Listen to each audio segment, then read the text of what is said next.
Alright, what is up, guys? We are back with Claymore, chapter 123, Claws and Fangs of the Abyss, part 4. Um, so last chapter, Hysteria really just turned it up a notch, kind of unlocking this incredible speed, that has just, completely, like a chunk of Denifa's, face and body has been, cut off. I don't know how in the world we're gonna defeat her, but it seems like Miria might have some kind of plan, or she's at least at the very least she's noticed something, some kind of correlation between Hysteria's ability and Claire when she awakened against Rigaldo.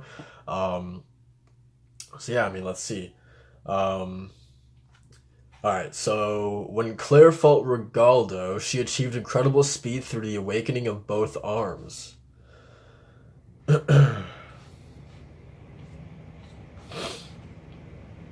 Damn, she's Hysteria's legs do for her what Claire's awakened arms did. They churn the earth, making possible sudden stops and turns. You could say that the anchor-like spikes she fires at the ground are how it works. Even in the air, she can grab the earth, and after freely changing direction, immediately recover it. Then that awakened being isn't, that's right, she isn't actually flying. She reaches her greatest height with the first jump. After that, she must move down or to the side. Um, Nonetheless, she's much faster now than when she had wings. She can fight the same way in the air as on land. Alright, so Deniva's regenerating right now. Deniva, I'm fine. 10 to Deniva.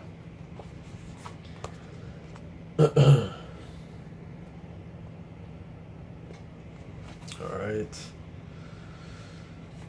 So it's a nice clarification, but I also feel like we were able to grasp that last chapter at least, that she wasn't actually flying. Um, Anyway, so no, I'm fine. Take care of Nike and Daytrich first, especially Daytrich. She's an offensive type. She's in bad shape. Yeah, Hysteria got her in the abdomen. Daytrich, hang in there. Don't stand up. Just lie down. She's lost some of her internal organs. Regeneration will be difficult for an offensive type. This is... Hang in there, Nike. I'll regenerate you with Yoma energy, harmonization. Um, Anastasia got hit too. Oh no.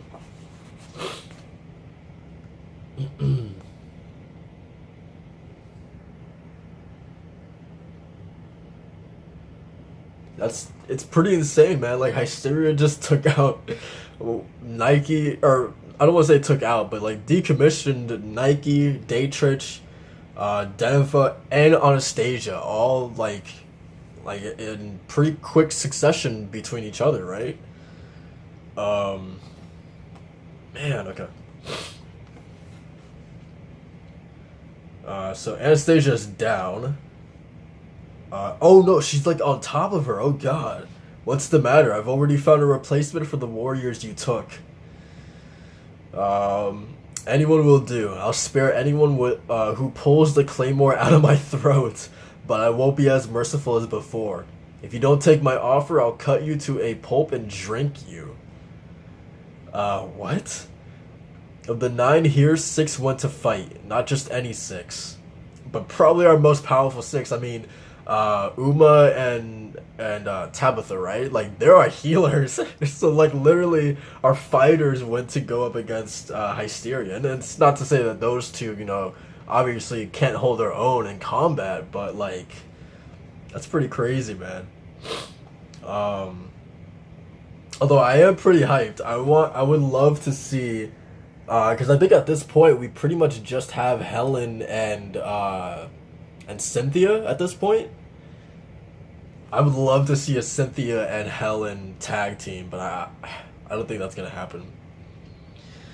Um, all right. So they have the ability of single digits and half the strength of the highest levels. But despite those numbers, Hysteria's consecutive attacks from a single jump nearly incapacitated 4 of us. Um, Miria just like looks behind her and she sees Cassandra and Roxanne just battling against each other. That's insane. You gotta love those two, man. Like, not even concerned with like the reason why they were revived in the first place. They don't even care about that at this point, man. You gotta love those two. So this is the strength of the Abyssal ones, and this is a battle between them. How powerful would I be if I awakened? I mean, that's an interesting thought, man. It's a really interesting thought. And that also begs the question, like, what would her awakened form even look like? Because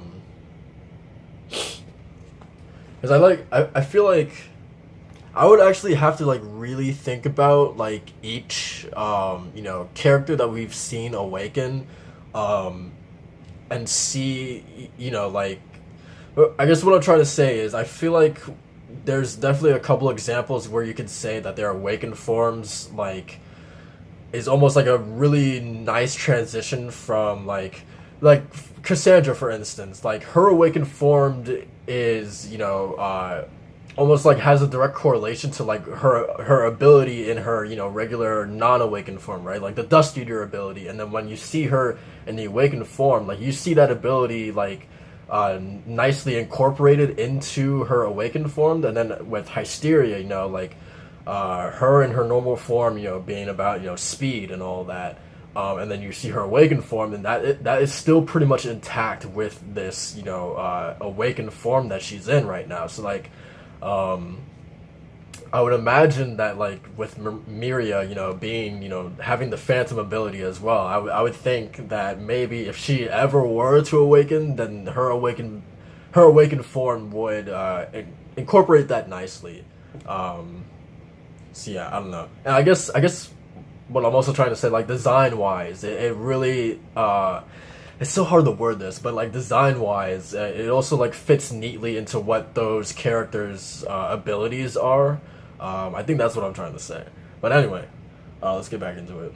So yeah, man, love how they're just going at it with each other. And like I said, like, I don't think that's foolproof for like every single awakened being that we've seen. I mean, I would really have to think about it. But I definitely think that there are like a couple examples that you can definitely see that being the case. Anyway, so what is Miria doing? I don't need as much power as an Abyssal one. Even if I don't win, I can damage her badly and then die. But if I awaken, will I fight Hysteria? Can I be certain I won't turn my blade on my comrades? Either way is better than just waiting for her to destroy us. Stand up, Miria. We'll join the battle lines too.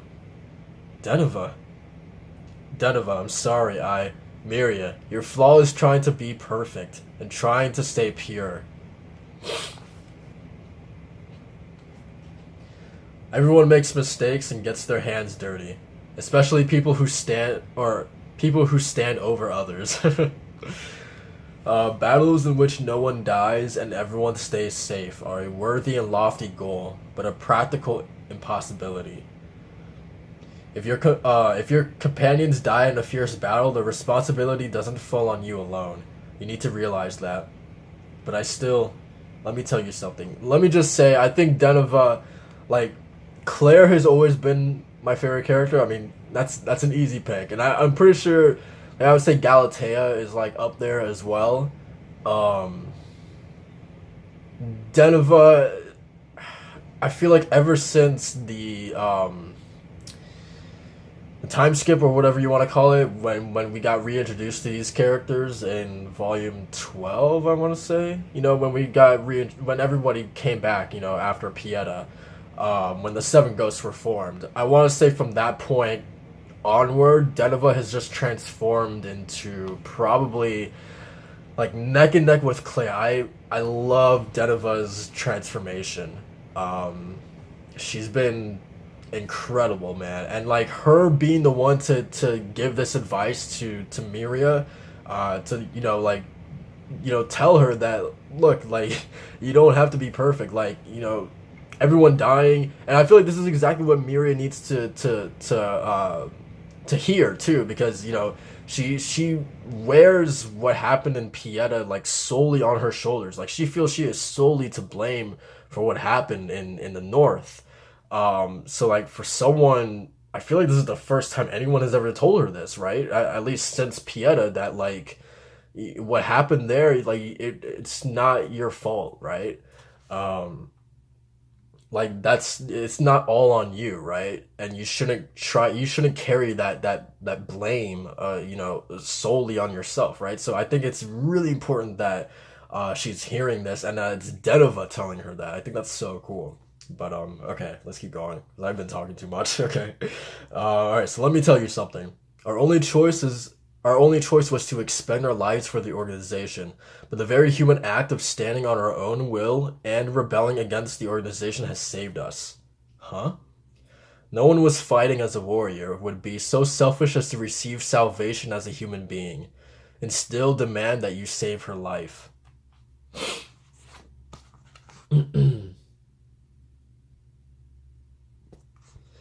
um, Earlier you said that you needed us.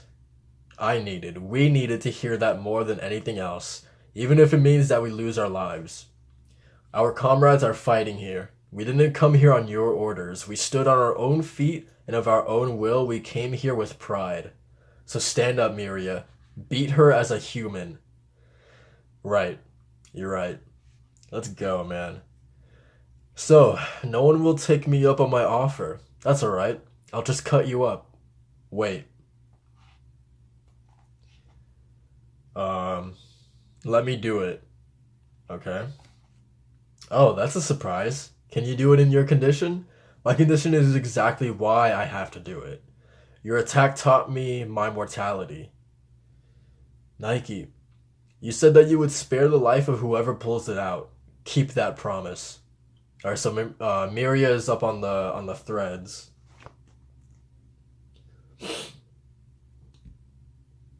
I was saying in the last reaction that like I didn't know like I mean honestly on the ground or in the air I feel like it's just not a good place to be. Like they're in a disadvantage either way.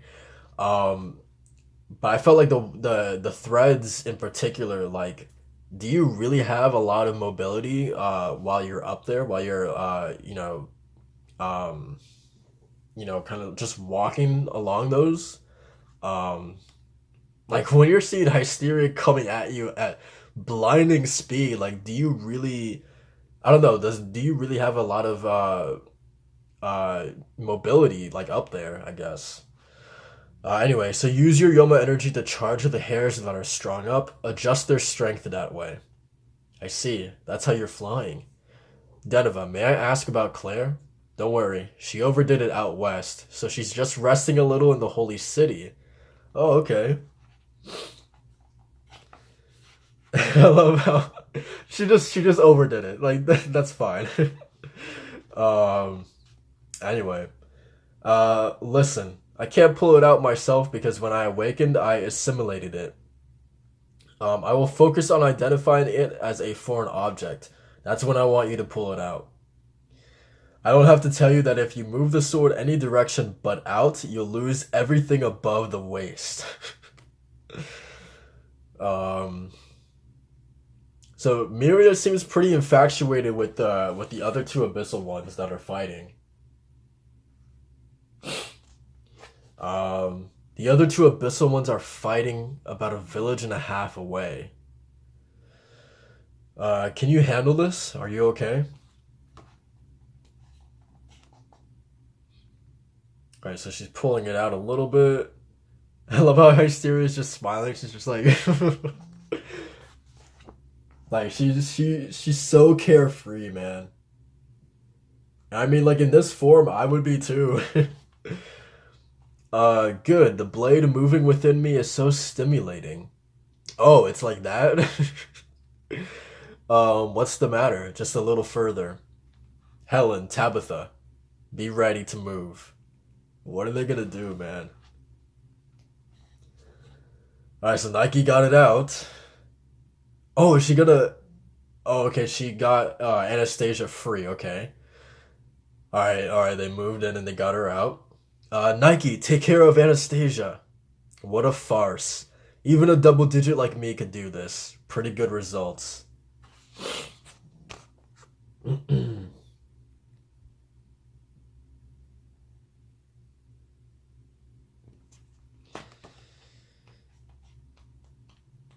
Okay, okay, so Hysteria is gone, man. What? Like I said, I will spare your life. Despite my appearance, I keep my promises. She's just going straight for Deneva, Anastasia, and Tabitha. Um, wait a second. Okay, yeah, Tabitha. All right.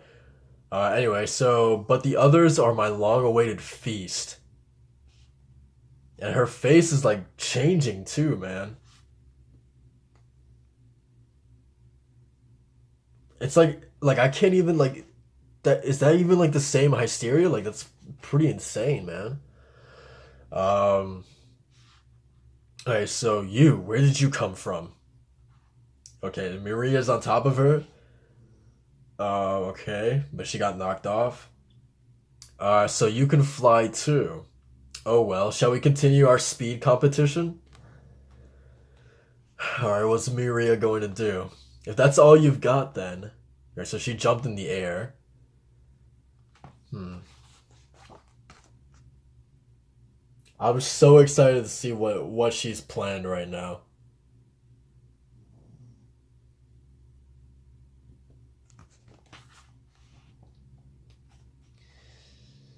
Um, and it's pretty insane too how quickly Miria, like this is her first time walking on the threads of hair, right?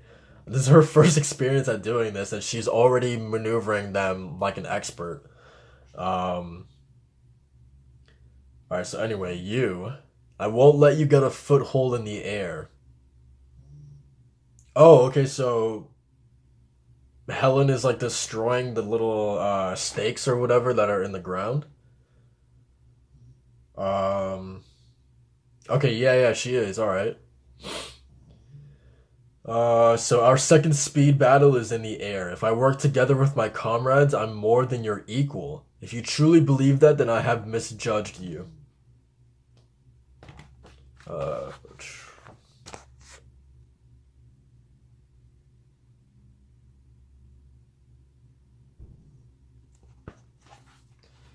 all right. So are you all right? Hang in there, Anastasia. Please, I'm fine. Take care of Anastasia. No, she may be the Phantom, but even in the air where her opponent's skills are somewhat dulled, a one-on-one fight against an awakened being is crazy. Miria knows that. Hurry up and heal. I need you to do something. Huh? And it just cut to Roxanne and Cassandra. What Miria wants lies within the swirl of confusion. Interesting. And that's the end of the chapter. So, I mean, we knew it. I mean, there was a lot of moments, or like a handful of moments sprinkled in this chapter where we saw Miria kind of like break away from the current fight with Hysteria, and was looking off to Roxanne and Cassandra. So like we could probably assume that yeah, she was definitely like her plan involved, or she was at least thinking of some way to like incorporate Roxanne and Cassandra into this battle. I don't know how like I don't know like what she could possibly do to like whatever she's gonna plan on like drawing Hysteria over there maybe. She did say that she's a town and a half. That the two abyssal ones are a town and a half away from their current location. Um, does she plan on drawing Hysteria all the way over there? Um, I don't know what good that would do because those two, Cassandra and Roxanne are occupied with each other. So like I sincerely doubt that they would stop their battle and tend to the claymores because they have no interest in that, right? Um, so I don't know like what that would do. Um, yeah. I really don't know what she's planning, but I mean that's exciting. Because I don't know, it's exciting. Um, but yeah, this was a great chapter. I think really this chapter could be like summed up as like the Miria getting back to like her old stuff, like the like picking herself back up, or at least Deneva helping Miria to pick herself back up. I think this was a great chapter for those two specifically. And it was great. Like I said earlier, it was great that Deneva was the one to like give her basically the thing that she needed to hear. The thing that I feel like she's been waiting to hear, like someone to like tell her that it wasn't your fault. What happened in Pieta wasn't you're not to blame for what happened. It's not it's not solely because of you, right? Um, we're not perfect, right? Things like that. I think it was awesome that Donovan was the one to tell her that. Um, and that's great. And the fact, her like, because Miri was so adamant about just like defeating Hysteria no matter what the cost. If it could protect her comrades, then she would do it no matter what. And the fact that Deneva, telling her that let's do this as humans, right? We don't need to turn into those things. We can do this as humans. So that was great too. But yeah, that's pretty much it for this chapter, guys. I'll see you guys in the next chapter reaction. Like, comment, and subscribe for more Claymore, and I'll see you guys in the next one. So, peace. Yeah.